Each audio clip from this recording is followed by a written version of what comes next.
gran estrategia Estados Unidos versus América Latina es un libro dirigido fundamentalmente a los jóvenes. Es un libro que lo hicimos en 4 capítulos. Un primer capítulo que aborda desde el surgimiento de esa nación hasta la guerra de secesión. Es decir, qué estaba pasando, qué característica tenía la población autóctona que vivía en ese territorio que hoy ocupa los Estados Unidos, y qué característica iba a tener esa migración europea, inglesa fundamentalmente, que iba a colonizar esos territorios. Y vamos a ir dando puntos de vista que nos permitan a nosotros, al menos regalarles a ustedes, cuáles son las diferentes tesis, teorías, acercamientos a ese fenómeno de formación, de evolución, incluso hasta la actualidad en el siglo XXI.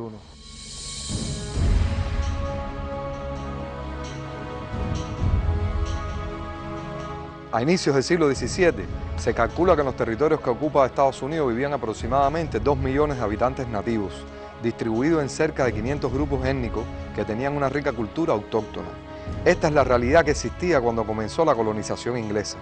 El rey Jacobo de Inglaterra entregó la concesión a compañías comerciales para que colonizara América del Norte. La primera de las colonias inglesas que fundaron fue Jamestown, en Virginia, el 14 de mayo de 1607, y se radicaron dentro del territorio de una confederación nativa denominada Powhatan. A diferencia de los españoles, los colonizadores ingleses no pudieron esclavizar a la población autóctona, por lo que aplicaron una política de desplazarlos hacia otros territorios y exterminarlos con el empleo de la fuerza.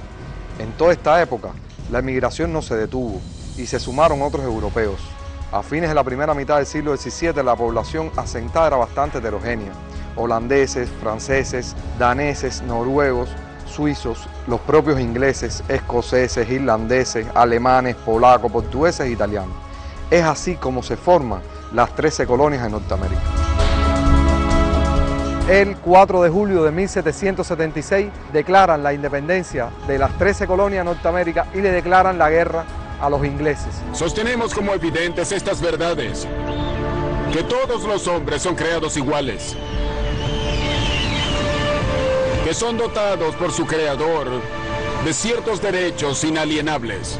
Empieza ahí todo un proceso de contradicciones, de lucha, hasta que logran firmar la paz de París en 1783, donde ya crean unos meses después lo que es llamado los Estados Unidos de América. Fíjense que hasta la propia formación que ya le ponen el nombre de Estados Unidos de América, ya se apropian de todo lo que va a ser posteriormente todas sus ambiciones hacia el sur de sus fronteras, vamos a decir, originales. Empieza así realmente un periodo de formación del Estado, un Estado-nación que empieza a formarse y empiezan entonces a construir lo que es el sistema político norteamericano con su constitución, la Constitución de 1787, que logran ahí a fundar ya su sistema político. Ahí ya empezamos a ver las primeras ya proyecciones de esta nación, de vamos a decir, de esta clase política que empieza a emerger y empieza a detentar el poder. Una clase política que se va concentrando en familias acaudaladas, en que van desplazando, tanto en ambos documentos, tanto en la Declaración de Independencia como en la Constitución, en ambos documentos no está reflejado, por supuesto, ni la población que está siendo explotada, la esclava no está representada, no están representados los agricultores medianos, solamente está representado de los 55 representantes que fueron al Congreso Continental, todos, sin exclusión, eran hombres acaudalados de la clase burguesa. Fíjense que estamos hablando de unos Estados Unidos que no llega a transitar por un periodo feudal. Ellos van directamente, exportan un sistema político ya burgués, lo exportan a unas condiciones geográficas sumamente nuevas, pero con una población que estaba allí, como les conté. Por tanto, empieza ese sistema, esos padres fundadores que detentan el poder, empiezan entonces a proyectar sus doctrinas hacia lo que es nuestro continente, nuestras tierras de nuestra América, y empiezan ahí a proyectar esa sed expansionista, y ya no solo lo dejan en la proyección, sino van más allá, van a las acciones. Empiezan entonces a ocupar el sur y empiezan a desplazar hacia el oeste. Al sur empiezan con el despojo de las tierras, más 50% de todas las tierras de México se lo usurpan, se lo despojan y empiezan a construir teorías de un signo divino del destino manifiesto. Ellos son, según el destino manifiesto, son llamados por la providencia a ocupar estos territorios y a extenderse en un amplio territorio a nombre de la libertad. Los padres fundadores fueron los primeros que proyectaron la sed expansionista de la clase política que comenzaba a gobernar, bajo los pretextos de que necesitaban afianzar la seguridad de la nación y así alejarse de los enemigos peligrosos. Ellos le llamaban en ese momento a la población autóctona y los propios ingleses. Ejemplos de estas proyecciones sobran, pero hay uno de sus padres fundadores que sobresalió desde muy temprano sus ambiciones expansionistas y que llegó a ocupar la Casa Blanca, iniciando el siglo XIX. Ese fue Thomas Jefferson, tercer presidente norteamericano. Desempeñaba como embajador estadounidense en París. En 1786 escribió a un amigo: nuestra confederación debe ser considerada como el nido desde el cual toda América, así la del norte como la del sur, habrá de ser poblada. Inmediatamente, al ocupar la Casa Blanca, aludió la posibilidad de apropiarse del Istmo de Panamá y hasta todo el continente americano, y dijo: es imposible dejar de prever lo que vendrá cuando nuestra rápida multiplicación se extienda más allá de dichos límites, hasta cubrir por entero el continente del norte, si no es que también el del sur, con gente hablando el mismo idioma, gobernada en forma similar y con leyes similares. También Jefferson soñó apropiarse de la isla de Cuba. En 1809 le escribió: cándidamente confieso que siempre he mirado a Cuba como la adición más interesante que podría hacerse a nuestro sistema de estados. A partir de esa época, la anexión de Cuba se convirtió en una prioridad de las sucesivas administraciones norteamericanas.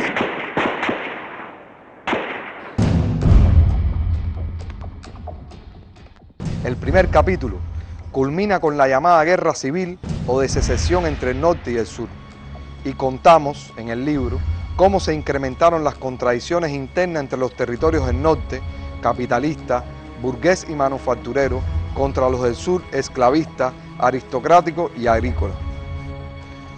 Tras 4 años de dura y sangrienta lucha, de 1861 al 65, en la que murieron alrededor de 1 millón de personas, quedó demostrado que el verdadero carácter de la guerra estuvo dirigido a la disputa del poder de la nación entre el norte y el sur, más que para abolir la esclavitud. Resulta importante destacar que precisamente a partir de estos conflictos de intereses quedaron conformados los dos principales partidos políticos que dominarían la política estadounidense desde la década de 1860, en la cual, desde 1852 hasta la actualidad, todos los presidentes han sido demócratas o republicanos. Caemos entonces en un segundo capítulo que arranca precisamente desde la finalizada la Guerra de Secesión de 1865 y un amplio capítulo, aunque pueda parecer extenso en el tiempo, nosotros lo hemos llevado hasta que concluya la Segunda Guerra Mundial, hasta 1945. Al culminar la Guerra de Secesión, se inició una nueva etapa de reconstrucción del país, caracterizada por la creación de los monopolios, la hegemonía financiera sobre los demás sectores y la rivalidad acentuada por la captación de mercados de capital y fuentes de materias primas. También se acentuaron los conflictos políticos, la corrupción en el gobierno y se desencadenó un virulento racismo. Ya para la segunda mitad del siglo XIX, Estados Unidos entraba en una época de una expansión económica y comercial sin precedentes. Hacia nuestra región trataron de implantar un sistema de arbitraje obligatorio para asumir el puesto que anteriormente ocupaban los ingleses de grandes jueces y árbitros. Estos fueron sus objetivos esenciales durante la celebración en Washington de la primera Conferencia Internacional de Estados Americanos, finalizando el siglo en 1889 y 90, y un año más tarde en la Conferencia Monetaria Internacional Americana. Ambos eventos fueron seguidos detalladamente por nuestro José Martí. Estos fueron los orígenes del panamericanismo. Ya para esta época Estados Unidos comenzó a sentirse fuerte, sobre todo respecto a Latinoamérica, teniendo en cuenta que a partir de 1880 su influencia económica y política comenzó a desplazar progresivamente a la de Inglaterra y Francia, pues todo estaba listo para incursionar en la Primera Guerra Imperialista, y fue como aprovecharon que los cubanos teníamos casi ganada la guerra con España e intervinieron oportunamente. incluso engañaron a los patriotas cubanos y al culminar el conflicto ni nos tuvieron en cuenta durante la firma de paz en París. Comenzó así un proceso de dominación sobre la isla de forma ininterrumpida durante 60 años, desde el 1 de enero de 1899 hasta el 1 de enero de 1959. A partir de esta guerra, incrementaron el uso de la fuerza contra las demás naciones y comenzaron a combinar las políticas del gran garrote y la diplomacia del dólar. Por ejemplo, de 1898 a 1929 realizaron 27 intervenciones militares en 9 países latinoamericanos y caribeños. ¿Cuál es la participación de los Estados Unidos en la Primera Guerra Mundial? ¿Cuál es la participación de Estados Unidos en la Segunda Guerra Mundial? En los dos conflictos mundiales, Estados Unidos no entró en la contienda al principio, mantuvo una doctrina, una política de aislacionismo, de no involucrarse en los conflictos. Sin embargo, en ambas contiendas mantuvo comercio con ambos bandos, mantuvo relaciones con ambos bandos y entró tarde en los dos conflictos a la guerra, ya cuando había desgaste entre sus territorios. Es importante un detalle que muy poco lo hablan, y es que el actual territorio continental de los Estados Unidos nunca ha sido invadido. Siempre han ido a las contiendas fuera, más allá de su territorio. Y de ahí la importancia de la participación de los Estados Unidos en la Primera Guerra Mundial, en la Segunda Guerra Mundial sobre todo, cuando ya crean ya una arquitectura financiera también internacional propiamente hegemónica de los Estados Unidos. Estamos hablando en 1944 con los acuerdos de Bretton Woods. Ahí es donde se emite por primera vez el valor de cambio de la moneda. Ahí es donde surge el dólar como moneda internacional de cambio, que por cierto la mantienen ininterrumpidamente hasta 1971, cuando en la administración de Nixon, cuando están enredados en Vietnam, deciden unilateralmente cambiar y empiezan a fabricar hasta los días actuales el papel moneda sin respaldo productivo. Es importante que ellos logran crear esa arquitectura financiera internacional, logran emerger como principal potencia económica y militar mundial a partir de 1945. Empieza esa carrera armamentista, empieza esa carrera del desarrollo militar industrial y logran ellos hacia nuestra región crear, vamos a decir, ya la infraestructura militar, económica, política que les permite a ellos tener el control. Crean en la propia guerra la Junta Interamericana de Defensa en 1942, tratan de abarcar a todos los ejércitos latinoamericanos, de que representen ahí, crean el Tratado de Asistencia Recíproca, es decir, en 1947, y crean la Organización de Estados Americanos del 48 para lograr un triángulo, un componente que ya logran tratar de tener el dominio ahí de la región, al menos de los gobiernos, no exenta por supuesto de contradicciones también y de lucha de nuestros pueblos. Así surge también en 26 de julio de 1947, firman la Ley de Seguridad Nacional de los Estados Unidos. Aquí es donde logran unir los diferentes componentes del ejército de Estados Unidos y crean una organización que mucho activismo va a tener en nuestra región. Estamos hablando de la Agencia Central de Inteligencia, la CIA. Lo crean el 26 de julio. En sus propios documentos fundacionales, la CIA surge como un aparato, como una agencia de subversión. Así crean la agencia y entonces podemos ver todo ese amplio periodo de acciones, de sabotaje, de intromisión ya en nuestras tierras. La primera que hace en ese periodo, estamos hablando en Guatemala, en el periodo del gobierno de Jacobo Arbenz, en 1954. ¿Qué hacen? Invaden. ¿Por qué invaden? Simplemente ese gobierno, ¿por qué? Porque hizo una reforma agraria, porque afectó los intereses de esa élite de poder que tenía ahí, y entonces viene más allá nuestra experiencia. 1 de enero de 1959. Ahí en el capítulo nosotros le llamamos que es la pérdida de la hegemonía realmente de los Estados Unidos, porque esta vez no pudieron hacer lo que hicieron en Guatemala. Triunfa la revolución, genuina revolución de masas, genuina revolución nacional.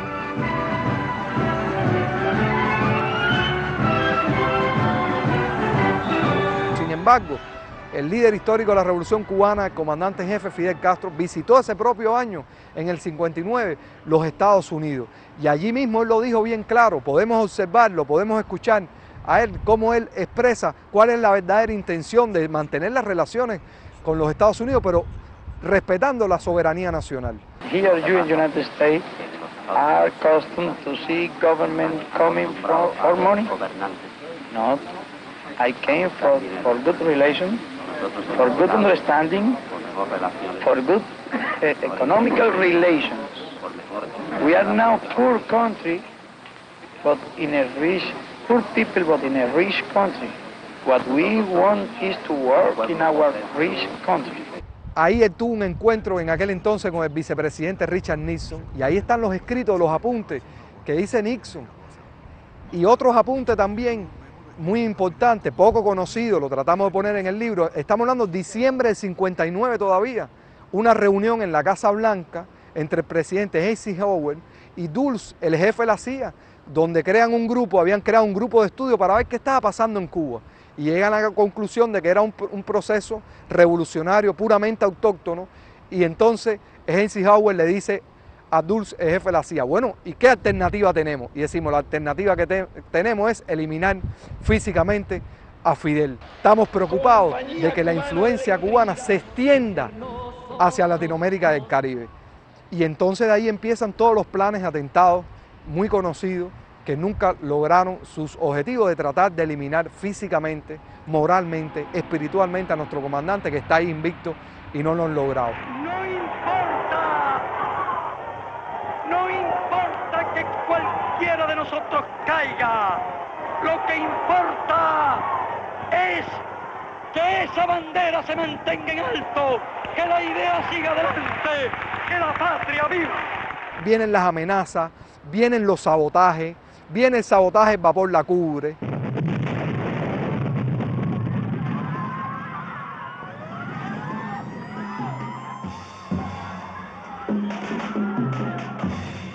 Vienen también los múltiples sabotajes en diferentes periodos.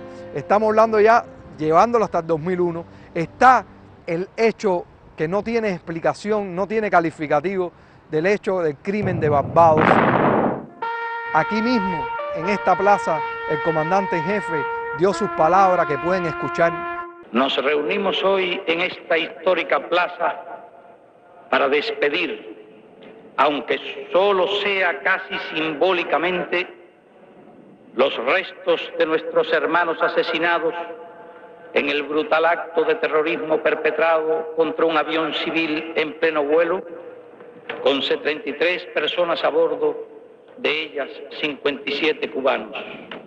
Millones de cubanos lloramos hoy junto a los seres queridos de las víctimas del abominable crimen.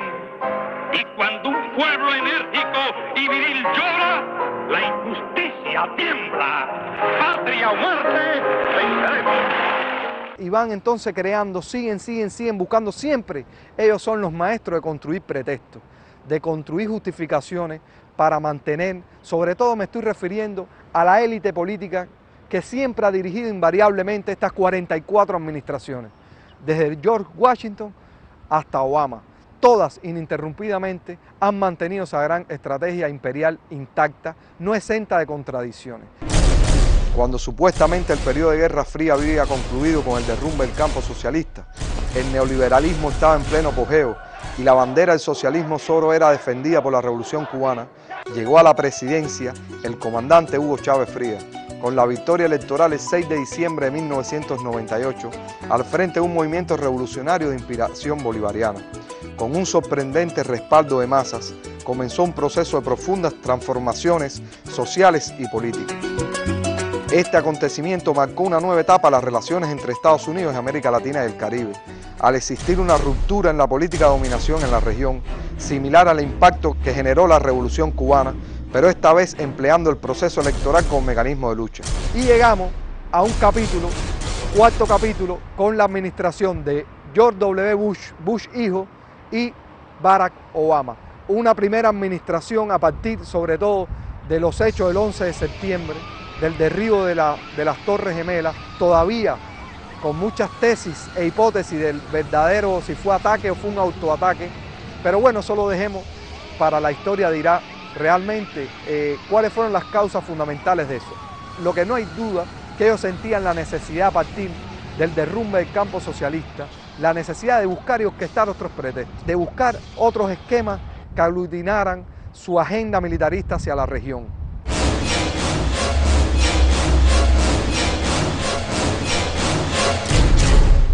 La reconfiguración global estuvo dada, entre otros factores, a partir de la asunción a la Casa Blanca de George W. Bush y la aplicación de la doctrina Bush, que retomó como el principio del poder más importante en la política exterior estadounidense el uso de la fuerza, principalmente la fuerza militar, fundamentada en la concepción estratégica neoconservadora de la guerra preventiva.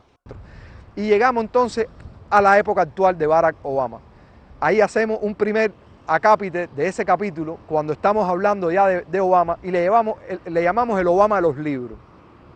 Obama, antes de ser presidente, por cierto, muy poco conocido, hasta un discurso que dio en el 2004, él publicó 2 libros autobiográficos.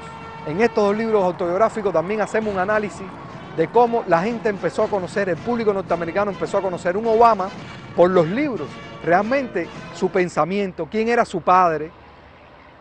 Muy curioso, el padre de Obama, de un keniano que llegó a los Estados Unidos precisamente en 1959 en la Universidad de Hawái. Ahí conoció a su madre de Kansas, como él mismo dice, que su padre era negro como un tizón, su madre blanca como una leche. Él es el resultado de esa mezcla de africanos con anglosajones. Y ahí está Obama y lo reconoce en sus libros. Lo reconoce antes de ser presidente y dice cuáles son las contradicciones y cómo se critican a los políticos, cómo hay un rechazo universal, cómo su propio padre tuvo que separarse de su madre y abandonarlo y dejarlo porque no tenía dinero para pagar la universidad en Harvard. Así tuvo que regresar el padre de Obama. Así él mismo lo reconoce en sus libros, léanselo. Sin embargo, cuando llega Obama al poder, ha olvidado sus libros. En estos momentos, Estados Unidos no solamente ha seguido adelante por la destreza o visión de aquellos encargos de liderazgo, sino porque nosotros, el pueblo, hemos mantenido la fidelidad a los ideales de nuestros próceres. Durante la primera administración de Obama, se reajustó nuevamente el enfoque del discurso político del gobierno estadounidense, proyectando una nueva estrategia, el poder inteligente, que combina el poder duro con el poder blando, aunque en la práctica se mantuvo e incluso se incrementó la agenda militarista. Presentó la alianza igualitaria como una nueva fórmula hacia América Latina y el Caribe. Han potenciado el empleo de los medios de comunicación masiva, las nuevas tecnologías, la informática, las comunicaciones y las redes sociales para subvertir a nuestros pueblos, confundirlos, engañarlos. Podemos ver actualmente cómo han espiado hasta sus aliados más cercanos. Por eso no podemos pecar de ingenuidad y pensar que las intervenciones son cosas del pasado. Las guerras abiertas o encubiertas siempre han representado un gran negocio al Estado norteamericano. Y eso es lo que han hecho contra nuestro país por más de 100 años. Un pueblo indomable que ha tenido que resistir a todo tipo de agresiones, desde un injustificado bloqueo económico, comercial y financiero, hasta los actos terroristas del gobierno de Estados Unidos contra Cuba, que han provocado durante los últimos 50 años 3.478 muertos y 2.099 incapacitados. Pero al final la gente tendrá que reconocer que fuimos firmes, que defendimos nuestras convicciones, que defendimos nuestra independencia, que quisimos hacer justicia, que fuimos rebeldes. Y si a David se le recuerda, porque luchó contra Goliat, a los cubanos, que constituye un David mucho más pequeño, contra un Goliat mucho más grande, se le tendrá que recordar por lo menos tanto como se le recordó a David.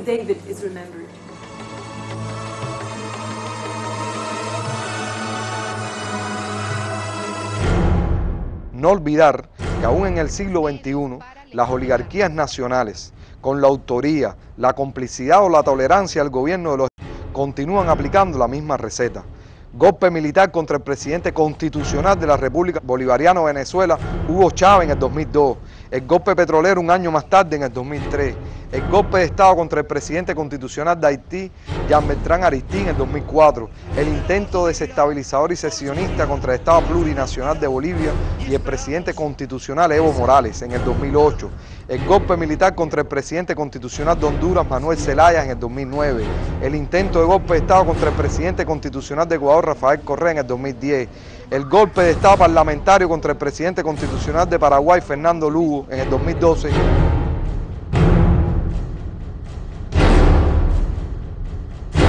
Recomiendo profundizar.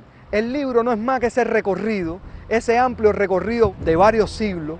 Yo les regalo puntos de vista. Son puntos de vista en los cuales usted puede coincidir o no, pero tiene la posibilidad de tener una amplia bibliografía donde usted puede profundizar en determinados periodos. Por supuesto, no quería concluir sin decir que en este amplio periodo nuestros pueblos no están cruzados de manos. Ha habido un movimiento desde la propia independencia de Haití en 1804, la primera nación nuestra libre realmente que logró salir de la colonia de los franceses, que por cierto Jefferson, siendo presidente de Estados Unidos, jugó también al poder ahí con toda intención en Haití, y vamos entonces todo ese movimiento de los independentistas liderado por el Gran Bolívar. Y entonces llegamos también Martí, que tuvo esa genialidad de haber presenciado también esas contradicciones internas, de vivir varios años en los Estados Unidos, en ese proceso de formación. Desde 1880 llegó a los Estados Unidos Martí y pudo ver unos Estados Unidos de un desarrollo, pero pudo ir a la génesis de lo que estaba ocurriendo. Esa es la genialidad de Martí. Y cerramos el libro también por lo que estaba ocurriendo en nuestra hermana República Bolivariana de Venezuela. Desde este último, vamos a decir, siglo XXI, Estados Unidos no se detuvo a partir de la victoria también del presidente Chávez en 1998, incrementó, y toda la influencia de la resistencia a la Revolución Cubana y de entonces ese desarrollo de Chávez como con esa fuerza que pudo también defender a nuestras tierras, a enterrar un proyecto hegemónico como el ALCA, gracias a Chávez, a Kirchner, por supuesto, y a ese gran cientista político del siglo XXI, del siglo XX, del siglo XXI, que se llama Fidel Castro Ruz. A ellos va dedicado este libro, a la generación histórica de la Revolución Cubana, al general de ejército Raúl Castro, a Vilma Espín, a Celia Sánchez, a Aide Santa María, a todos ellos, al Che, a Camilo, a todos los que han dado su vida por esta nación, por todo este continente y más allá de nuestras tierras. Por eso hoy tiene tanta actualidad, después de 200 años de dominio, de hegemonía norteamericana, la creación de la Comunidad de Estados Latinoamericanos y Caribeños, la CELAC, precisamente en Venezuela. Procedimiento para el funcionamiento orgánico de la CELAC. Si así fuere, lo doy por aprobado. Dirigida ahí la bandera, primera vez en la historia que se logra una organización sin presencia extrarregional. Ya no estamos hablando solo de los Estados Unidos, de los canadienses, tampoco de los europeos.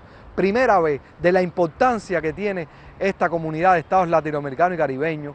Partiremos de la comprensión de nuestra diversidad para fomentar la unidad en la lucha por el objetivo común de lograr el bienestar y la dignidad de nuestros pueblos, y trabajaremos sin descanso por hacer realidad el ideal de independencia de Bolívar y de todos nuestros próceres. ¿Cuál es el camino? Siempre hay una alternativa. ¿Cuál es la alternativa nuestra? La CELAC, la Comunidad de Estados Latinoamericanos y Caribeños. En esa somos 33 países que nos unen lazos económicos, lazos políticos, lazos culturales, lazos religiosos, como ninguna otra región del mundo. Y ahí la importancia de las ideas de el gran cubano de todos los tiempos, nuestro José Martí, de impedir a tiempo que se extiendan los Estados Unidos de América sobre nuestras tierras. Y cuanto hicimos hasta hoy y haremos es para eso.